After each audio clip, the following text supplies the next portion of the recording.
Welcome back. Today I wanted to talk to you guys about flashcards. Now, flashcards are a very important tool whenever you're studying. There's multiple formatting tools that you can use to help you study and optimize your intake of the information that you put on them. Before I get into that, I want to talk to you guys about color coding your flashcards and storage. You can go at almost any Walgreens, Walmart, Target.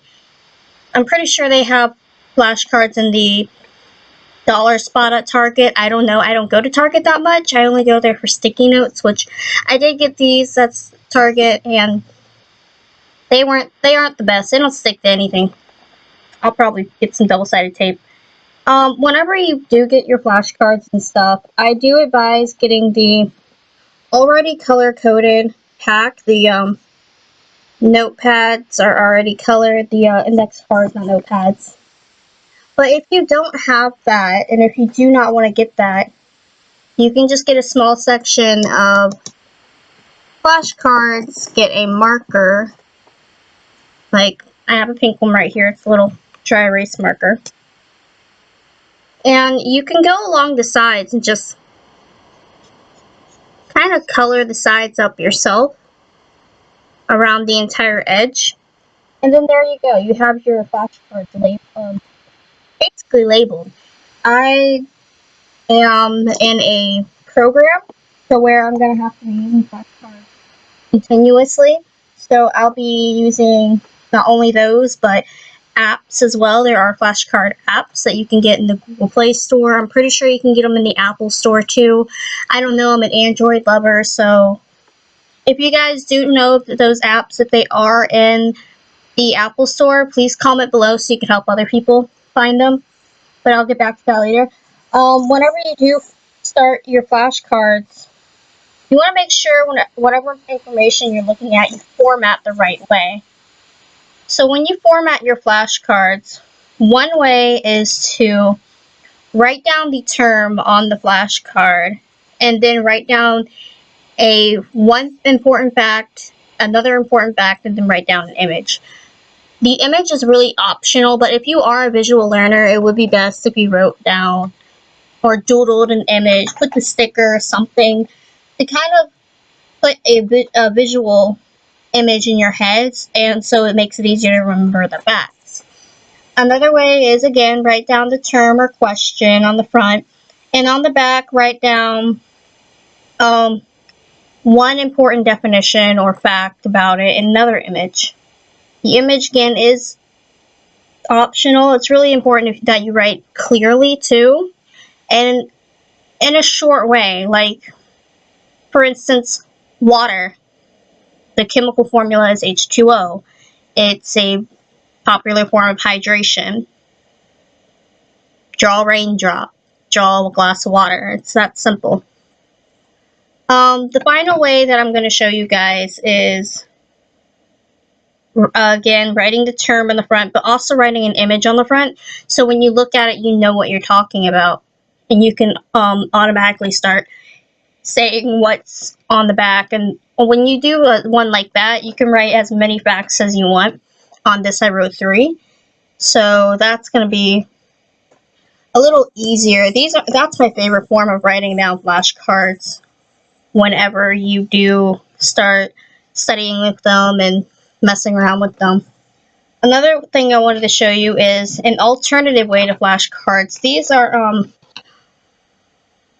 are cramming flashcards, and what you do is you write down 4 or more things, like term A, term B, term C, term D, and then on the other side of it, right next to that term, you write down the definition, formula, explanation, image for each. Make sure you're really careful with this, because whenever you're studying with this, the term is on one side of the sheet of paper and the definition is on the other. Fold them back so you only see the term, and then flip it over so you can see the definition. It's easier to study that way.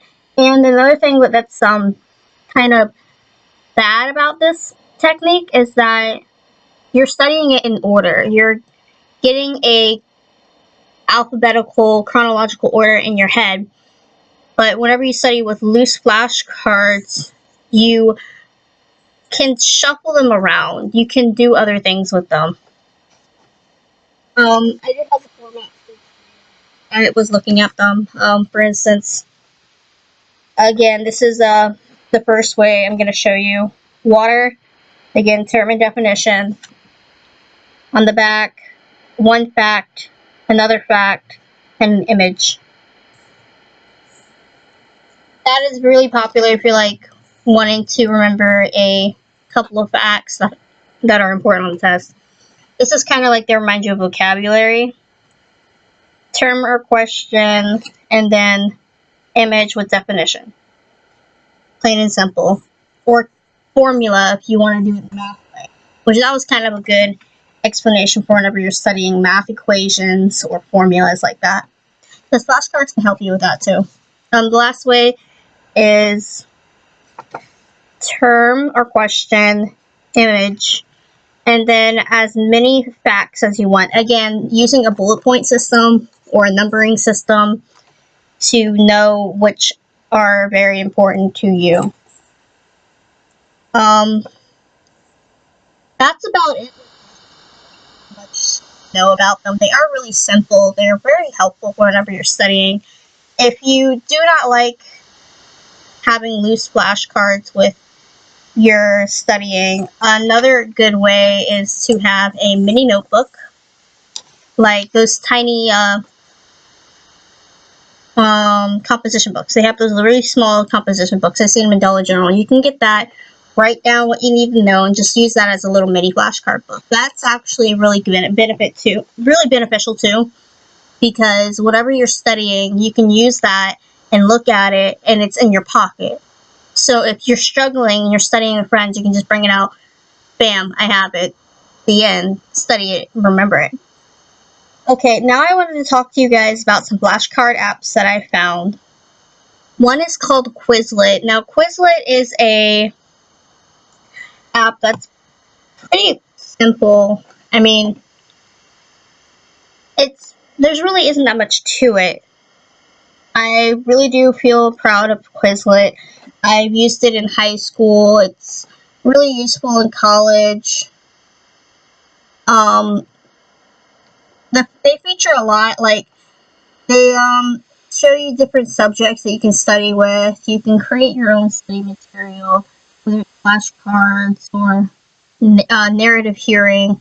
They have audio. They make games on there as well, which make studying a bit more fun. Like, if you're learning a new language and say you have